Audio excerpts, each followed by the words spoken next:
안녕하세요. 소영 목사가 들려주는 신앙의 집을 바르게 짓는 사람들의 교회 신집사 교회에 오신 것을 환영합니다.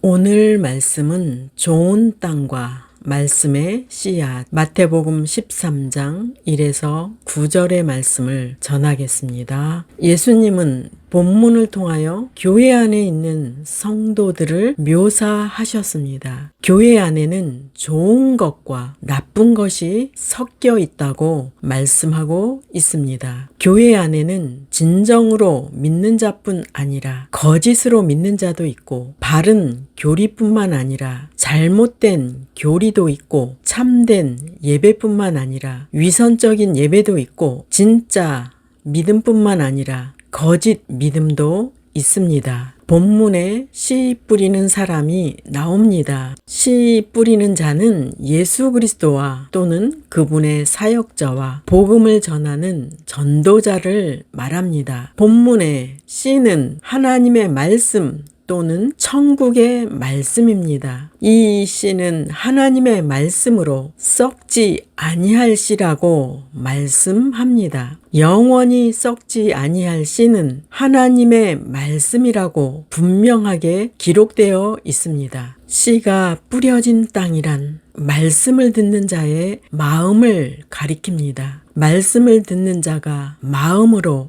말씀을 믿고 받아들이면 영원한 생명을 얻는다는 말씀입니다. 본문으로 들어갑니다. 마태복음 13장 1에서 2절. 그날 예수께서 집에서 나가사 바닷가에 앉으심에 큰 무리가 그에게로 모여들거늘 예수께서 배에 올라가 앉으시고 온 무리는 해변에 서 있더니, 예수님은 해변에서 설교를 하셨습니다. 그분은 큰 무리로 인하여 배 위로 밀려서 올라가셨습니다. 예수님은 천국 복음을 전파하셨습니다. 말씀이 선포되었지만 듣는 이들 가운데 좋은 마음으로 말씀을 믿고 지키는 성도는 많았을까요? 말씀을 거부한 사람의 수가 많았다는 사실에 주목하십시오. 그들은 모두 복음에 복종하지 않았습니다. 마태복음 13장 3절. 예수께서 비유로 여러 가지를 그들에게 말씀하여 이르시되, 씨를 뿌리는 자가 뿌리러 나가서 씨 뿌리는 자는 반드시 밖으로 나가야 합니다. 그리고 하나님께서 만드신 천국이 있다는 소식을 전해야 합니다. 또한 그 천국에 들어가는 방법을 소개해야 합니다. 천국에 들어가려면 예수 그리스도를 영접해야 합니다. 지금 그 자리에서 당신의 입으로 예수님을 나의 구주로 영접한다고 말씀드리십시오. 전능하신 하나님께서 그 고백을 들으십니다. 그리고 그 고백을 들으신 하나님께서 영원토록 당신과 함께 하십니다. 사람이 예수님에 관해 어떤 마음을 가지고 있느냐에 따라 그 결과가 달라진다는 것을 기억하십시오. 예수님께서 말씀하신 4가지 마음을 보시겠습니다. 1번, 길가에 떨어진 씨. 마태복음 13장 4절. 뿌릴새 덜어는 길가에 떨어짐에 새들이 와서 먹어버렸고, 어떤 씨앗은 길가에 떨어졌습니다. 예수님 당시에는 밭과 길 사이에 소유의 경계선을 나누는 울타리가 없었습니다. 그 땅은 사람들의 왕래가 많아서 단단하였습니다. 땅에 떨어진 씨앗이란, 그들은 교회에 정규적으로 참석하지만 말씀을 이해하지 못하는 사람들의 마음 상태입니다. 그들은 말씀에 조금도 주의와 관심을 기울이지 않습니다. 그들은 예배를 어떤 의식을 행하는 것으로 여기고 말씀의 씨를 간직하지 않고 집으로 돌아갑니다. 예수님 당시에도 말씀은 선포되었고 지금도 교회에서 선포되고 있고, 그리고 미디어를 통해 말씀이 선포되고 있습니다. 믿는 자들 가운데서 말씀을 듣고 결단하는 사람은 얼마나 될까요? 결단을 한 성도조차도 그 결단이 잠깐 유지되다가 다른 문제와 유혹이 물밀듯이 마음에 들어오면 잊어버리기 일쑤일 것입니다. 그들은 말씀에 무관심하며 말씀 없이도 살 수 있다고 생각합니다. 그들의 마음은 말씀에 마음이 열려있지 않아서 마귀의 먹이가 되기가 쉽습니다. 많은 사람이 복음에 대하여 깨닫지 못하기에 행하는 죄가 있습니다. 첫째, 그들은 말씀에 반항하고 또 반항합니다. 그들은 어떤 문제가 생겨서 고통을 당하면 하나님의 탓으로 돌립니다. 말씀을 삶에 적용하고 그 말씀으로 기도하여 문제를 이길 생각도 하지 않습니다. 단지 교회에 출석하고 성도라는 이름만 갖고 있으면 하나님께서 알아서 축복해 주셔야 한다고 생각합니다. 그런 태도는 유대인들이 아브라함의 자손이라고 주장하는 모습과 별반 다를 것이 없습니다. 둘째, 그들은 주님께 깨어있지 못합니다. 그들은 복음에 주의를 기울이는 것이 그렇게 가치 있는 일이라고 생각하지 않습니다. 그들의 생각에는 복음보다 다른 일들에 더 많은 관심을 두고 있습니다. 그들은 복음을 전부로 여기는 것이 아니라 자신의 삶의 한 항목으로 여길 뿐입니다. 그들은 예배를 참석하지만 마음의 변화는 일어나지 않습니다. 이렇게 복음에 관심이 없고 하나님께 집중하지 않는 자는 깨어있는 자가 아닙니다. 깨어있는 자란 복음에 자신의 전부를 바치는 자입니다. 셋째, 그들은 말씀을 잘 몰라서 속임을 당합니다. 그들은 세상 일에 더 많은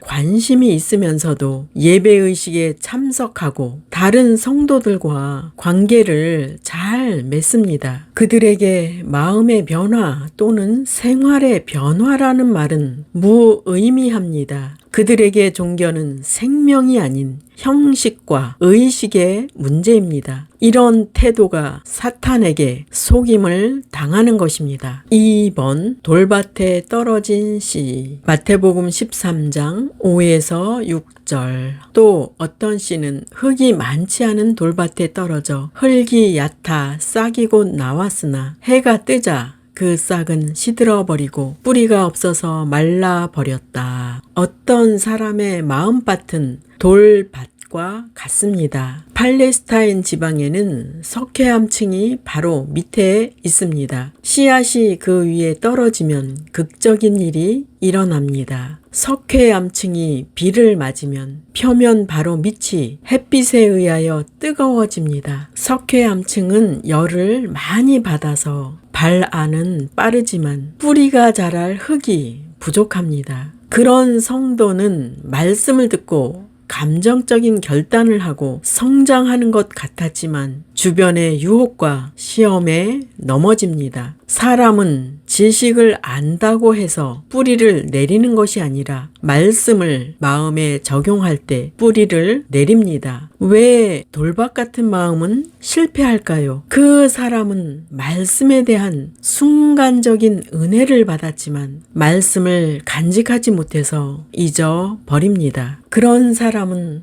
말씀을 기억하지 못해서 말씀을 실천하지도 못한 것입니다. 그는 희생적인 복종에 대해서 거의 알지 못하는 자입니다. 돌밭 같은 마음은 삶 가운데 오는 환난과 핍박을 견뎌낼 수 있는 영적인 강건함이 거의 없습니다. 세상에서 환경이나 이웃으로부터 오는 무시, 조롱, 비웃음 등등 그리고 인정을 받지 못할 때 죄에게 굴복하게 합니다. 즉 굴복한다는 것은 육신의 감정으로 대응하다가 분노하고 미워하고 살인하는 것입니다. 보통 사람은 자신에게 해를 끼친 사람들을 미워하다가 스트레스를 받아서 자신의 몸에 질병을 얻을 수 있습니다. 스트레스는 만병의 원인이 됩니다. 왜 여러분의 소중한 몸을 망가뜨립니까? 스트레스에 여러분의 마음을 넘기지 마시기 바랍니다. 내 몸을 스트레스에 줄 생각이 없다고 외치기를 바랍니다. 그리고 여러분에게 있는 모든 문제를 주님께 기도로 올리기를 바랍니다. 3번 가시덤불에 떨어진 씨. 마태복음 13장 7절. 어떤 씨는 가시덤불에 떨어졌다. 가시덤불이 자라서 그 씨를 자라지 못하게 하였다. 어떤 사람의 마음밭은 가시떨기와 같습니다. 그 땅은 외견상 좋고 깨끗하게 보였지만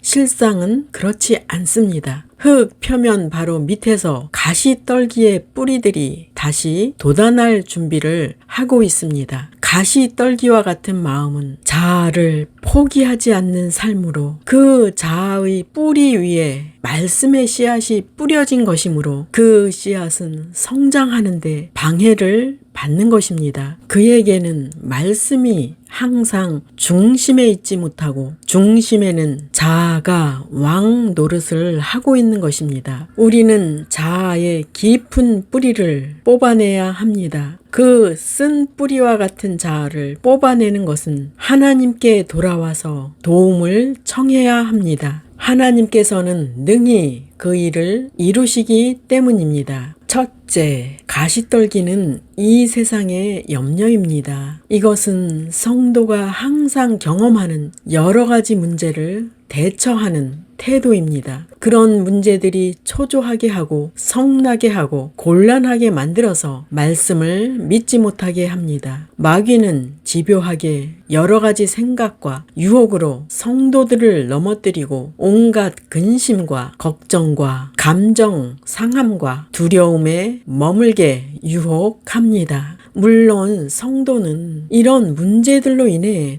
때로는 넘어질 때도 있습니다. 이런 때에 우리는 도움을 구할 분이 있다는 것을 기억해야 합니다. 우리 하나님께 도움을 구하여 그 모든 염려들을 해결받기를 바랍니다. 둘째, 가시떨기는 재리의 유혹입니다. 사람은 부를 소유함으로 인해 이 세상에서 편안하고 안전하다고 느낍니다. 부는 자신이 가진 것을 지키고 보호하게 하며 또 점점 더 많이 가지려는 충동과 열정을 자극합니다. 그리고 하나님보다 부에 더 집중하게 합니다. 부는 하나님의 축복을 잘못 해석하게 만듭니다. 그리고 부에 집중하다 보면 하나님의 일에 점점 소홀해지는 자신의 모습을 발견할 것입니다. 부자는 하나님의 축복을 받았고 가난한 자는 축복을 받지 못했다는 생각은 잘못된 개념입니다. 그분의 축복의 개념은 영적인 것이라는 것을 기억하십시오. 우리는 예수님께서 비유하신 부자와 나사로의 이야기를 통해서 그 사실을 알 수 있습니다. 마태복음 19장 23절 예수께서 제자들에게 이르시되 내가 진실로 너희에게 이르노니 부자는 천국에 들어가기가 어려우니라. 예수님은 두 눈을 잃고 천국에 들어가는 것이 낫고 두 다리를 잃고 천국에 들어가는 것이 낫다고 하셨습니다. 이 말씀은 스스로 눈을 잃고 스스로 다리를 잃게 하라는 말이 아닙니다. 이 말씀은 외부 환경에 의해 저절로 만들어지는 것입니다. 그리고 지체를 잃음으로 인해 복음을 받아들인다면 두 눈을 잃고 두 다리를 잃고서라도 천국을 소유하는 것이 복이라는 말씀입니다. 즉 가난해져서 천국 가는 것이 유익하고 질병으로 또는 고난으로 인해 예수님을 영접하는 것이 유익하다는 말씀입니다. 4번 좋은 땅에 뿌려진 씨. 마태복음 13장 8절. 덜어는 좋은 땅에 떨어짐에 어떤 것은 100배, 어떤 것은 60배, 어떤 것은 30배의 결실을 하였느니라. 말씀은 소수의 사람에게만 영구적인 뿌리를 내립니다. 말씀이 영구적인 뿌리를 내리도록 하는 사람은 착하고 좋은 마음으로 비유하고 있습니다. 첫째, 좋은 마음을 가진 자는 하나님의 말씀을 들었고 이해하였습니다. 그런 마음은 하나님의 말씀을 부드럽고 좋은 마음으로 대하며 그 말씀을 듣고 집중하여 마음에 새깁니다. 그는 위선적이지 않고 그의 시간을 낭비하지 않고 그는 항상 영적인 곳에 집중합니다. 그는 하나님의 말씀을 받을 때 다른 데에 생각을 허비하지 않고 오로지 하나님께 집중합니다. 그는 책임감 있고 영적으로 행동을 합니다. 그는 하나님의 말씀을 귀하게 여기고 말씀을 연구하여 삶에 적용하는 사람입니다. 둘째, 그는 열매를 맺습니다. 누가복음 8장 15절. 좋은 땅에 있다는 것은 착하고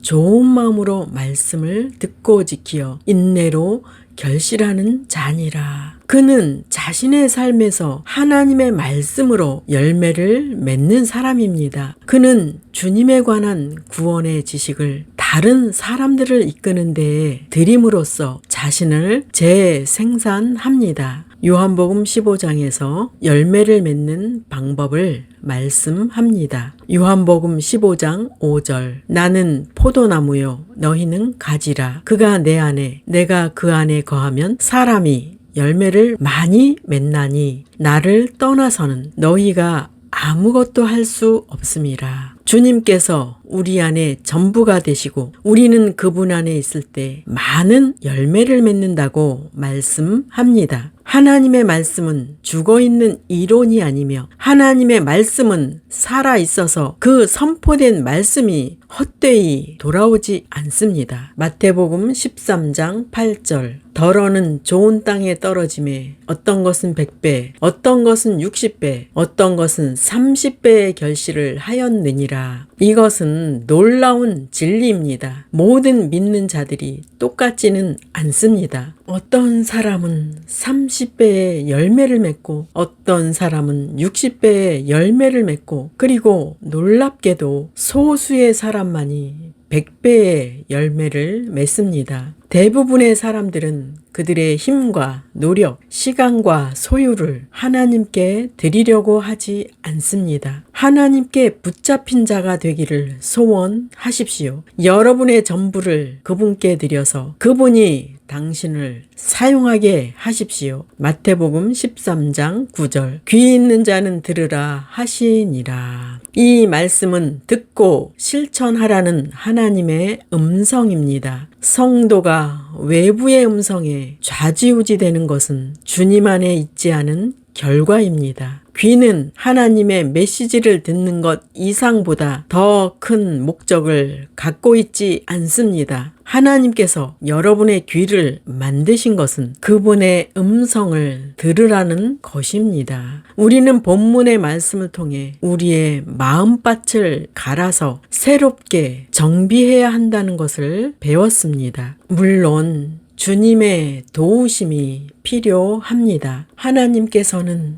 우리의 묵은 땅을 기경하라고 촉구하십니다. 호세아 10장 12절. 너희가 자기를 위하여 공의를 심고 인애를 거두라. 너희 묵은 땅을 기경하라. 지금이 곧 여호와를 찾을 때니 마침내 여호와께서 오사 공의를 비처럼 너희에게 내리시리라. 죄를 짓는 것과 강팍한 마음은 묵은 땅으로 비유되고 있습니다. 죄와 교만으로 단단해진 그들의 마음을 갈아 엎으라는 것입니다. 첫째, 의를 심으라고 말씀합니다. 의를 심는다는 것은 모든 의의 기준인 말씀에 순종하는 삶으로 되돌아가는 것을 뜻합니다. 이것은 사람들과의 관계에서 올바르게 대하며 정의롭게 살라는 것입니다. 이렇게 의를 심는 것은 결국 자신에게 유익한 것입니다. 그들은 여태껏 악을 심어왔고 그 결과로 심판을 거두게 되었기 때문입니다. 둘째, 긍휼을 거두라고 말씀합니다. 긍휼은 인자, 사랑 또는 자비로 번역됩니다. 즉 자비의 열매를 거두라는 것입니다. 심는 것과 거두는 것이 불가분의 관계인 것처럼 의와 자비를 떼어놓을 수 없는 것입니다. 하나님께서는 그분의 백성에게 의와 자비를 원하시는 것은 그래야 그들이 생명을 거둘 수 있기 때문입니다. 의를 심게 되면 하나님의 긍휼, 즉 자비를 얻게 될 것입니다. 셋째, 묵은 땅을 기경하라고 말씀합니다. 이는 우상과 죄악된 행위를 버리고 회개하라는 말씀입니다. 즉 죄를 그치고 하나님의 뜻대로 사는 삶을 시작하라는 말씀입니다. 경작된 밭이 되어야 씨를 심을 수 있듯이 회개하는 것이 그분의 말씀을 순종할 준비를 갖추는 것입니다. 주목하십시오. 하나님을 찾는 일은 바로 지금 해야 합니다. 이것은 잠시로 미룰 수 없는 일입니다. 회개의 사건은 항상 현재입니다. 하나님께서는 과거가 어떠했든 돌아와서 회개하면 의를 비처럼 내리신다고 약속하셨습니다. 본문에서 비록 번역된 말을 가르침이라고 번역할 수 있는데 여호와께서 임하사 의를 가르치시겠다는 말씀입니다. 그분께로 돌이키는 자들을 의로 가르치시며 인도하시겠다는 축복의 약속입니다. 이처럼 하나님께서는 심판을 작정하셨을지라도 돌이키기를 바라시며 그렇게 회개하는 자들을 언제나 회복시켜 주십니다. 오늘 좋은 땅과 말씀의 씨앗이라는 주제로 말씀을 전하였습니다. 사람들의 마음은 하나님의 말씀을 받는 밭입니다. 이 밭을 갈아서 정비하는 것은 우리의 힘으로는 부족합니다. 호세아는 하나님을 찾는 것이 묵은 땅을 갈아서 없는 시작이라고 말씀합니다. 지금까지 스스로 노력하여서 살려고 했던 것을 포기하고 하나님을 찾는 것부터 시작하십시오. 하나님께서 회개의 영을 주실 때 딱딱한 땅이 부드러운 땅이 되듯이 우리의 강팍한 마음은 부드럽게 될 것입니다. 하나님께서 함께 하실 때 우리의 마음은 부드러워져서 그분의 말씀을 기쁜 마음으로 받아서 삶에 적용하게 됩니다. 여러분 모두가 좋은 땅이 되어서 30배, 60배,